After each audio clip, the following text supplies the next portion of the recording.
It is my pleasure to be here at TEDx Rizal to talk about how combating mathematics anxiety can be instrumental to nation building. But before we proceed to this topic, allow me first to ask you some questions. Guys, who among you here loves mathematics? Mm-hmm. There are only few. Next question. Who among you here hates mathematics? Be honest. Mm-hmm. Everyone who raised their hand, please tell yourself, don't you worry, because you are not alone. One more time. Don't worry, you are not alone. Yeah, you're not alone. In fact, according to statistics, approximately 20 to 30% of Filipino learners are suffering from mathematics anxiety. Ladies and gentlemen, mathematics anxiety is not just a thesis problem for teachers and researchers alike. Mathematics anxiety is a social issue that every one of us should be concerned with. You know why? Ask me why. Ask me why. The reason it's because it has profound impact to our society, to education, to economy, and ultimately to nation building.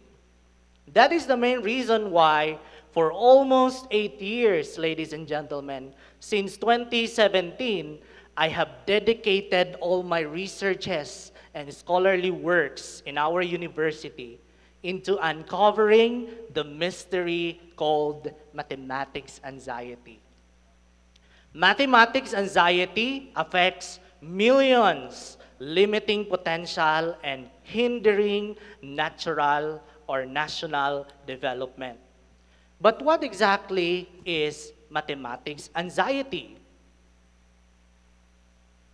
According to Richard Sun and Suwin, mathematics anxiety is a psychological fear of an individual that negatively affect the mental processing of thoughts and ideas, particularly in relation to mathematical processes.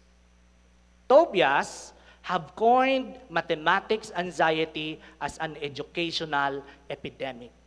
According to him, more than fear, math anxiety causes panic, paralysis, mental blockages when faced with numbers. It has also alarming physical symptoms, sweaty pains, sweaty palms, increased heart rate, and stomach upset are common reactions.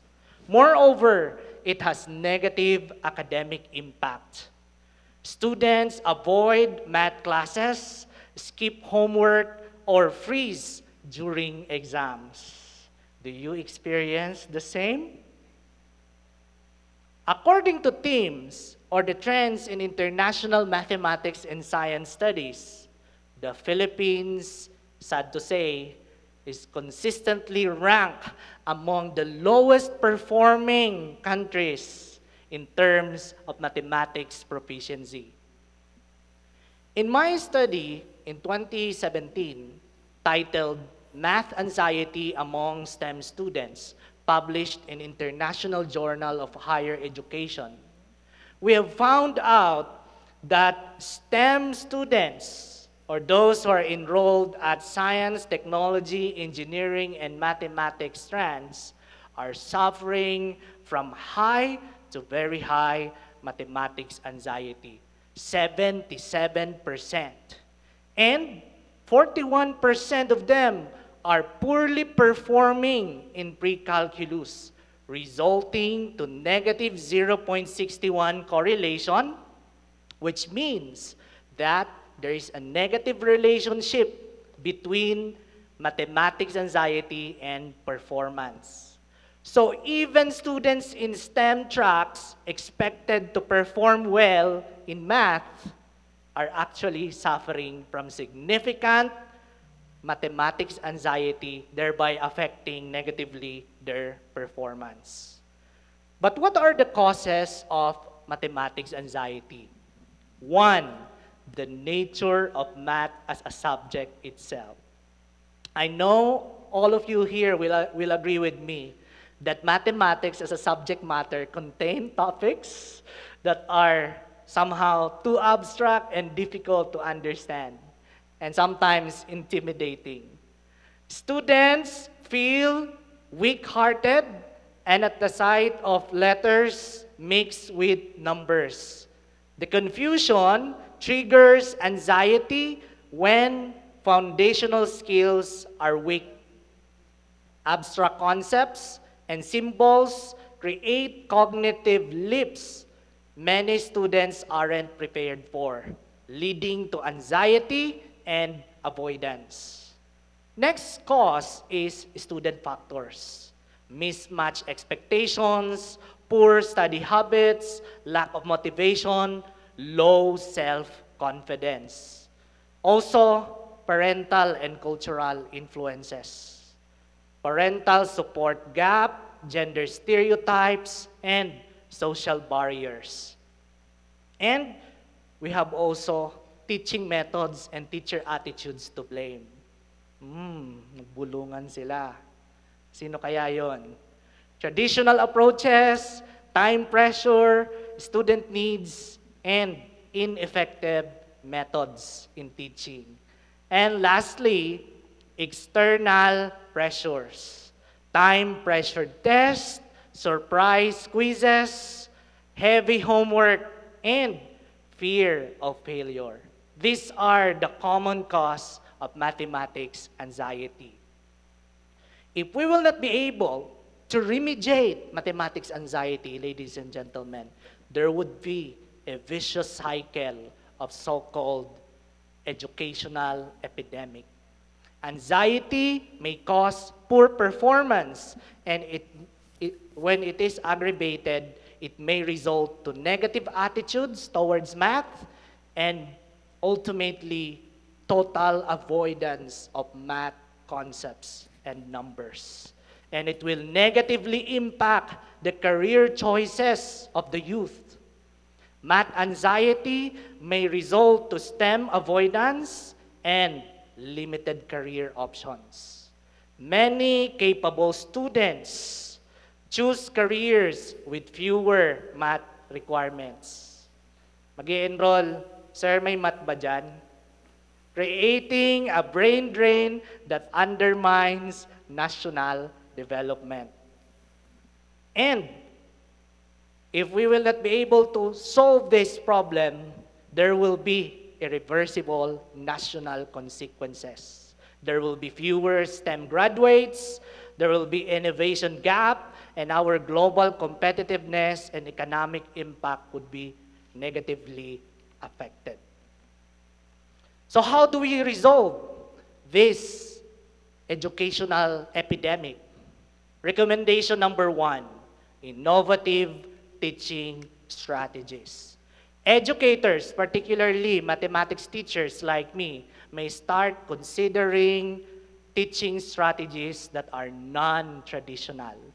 They may consider using differentiated instruction, collaborative learning, multimedia integration. And since we are now in the advent of the so-called 4th and 5th industrial revolution, why not harness the full potential of AI, artificial intelligence, gamified learning, and other technology-based teaching strategies? Recommendation number 2, focus more on conceptual understanding rather than mere rote memorization. Rote memorization only results to fragile knowledge, which can easily be forgotten and limited applications. Whereas, if we focus more on real understanding of the lesson, practical understanding of the lesson. It will build confidence of our students, improve retention, and enable problem solving. 3, develop anxiety-less learning materials. Why not make calculus textbooks more colorful and more practical?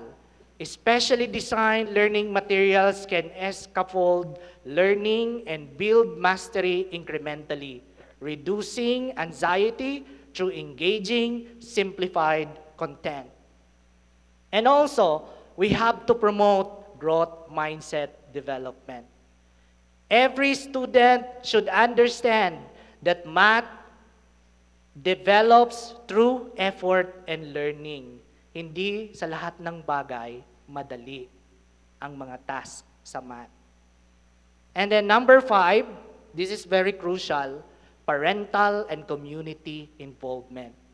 We may consider these initiatives, parent workshops, positive messaging, school community partnerships, and math clubs that will initiate activities that promote mathematics learning as fun. Then lastly, curriculum reform and contextualization. We have to localize content, adjust pacing, and update materials. Instead of using word problems such as, for example, Uncle Sam went to the market to buy salmon, why not translate those worded problems, exchange them with localized worded problems such as Mario went to the market and bought 1 kilo of tambagoy, baloko, lawlaw, so that the students can relate to these examples that we are citing.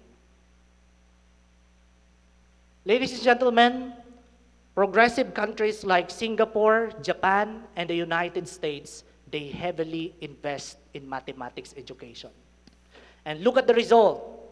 They are global economic powerhouse, they are technological innovation leader, and they have robust technological economy. We too, ladies and gentlemen, here in the Philippines, must invest in mathematics education, particularly in combating mathematics anxiety. And what will be the benefits if we do that?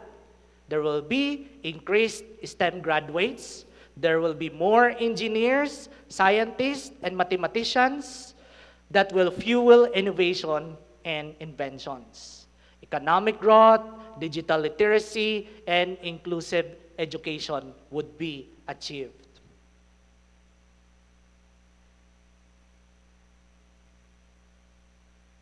Ladies and gentlemen, mathematics is not a spectator sport. We have to embrace the process. Step up, make mistakes, and grow. According to Dr. Devlin, we are all born mathematicians. Some just forget how to enjoy it. Like sports, math requires practice and not just watching from the sidelines. Before I end my talk, may I request everyone, pakitapik po ang iyong katabi.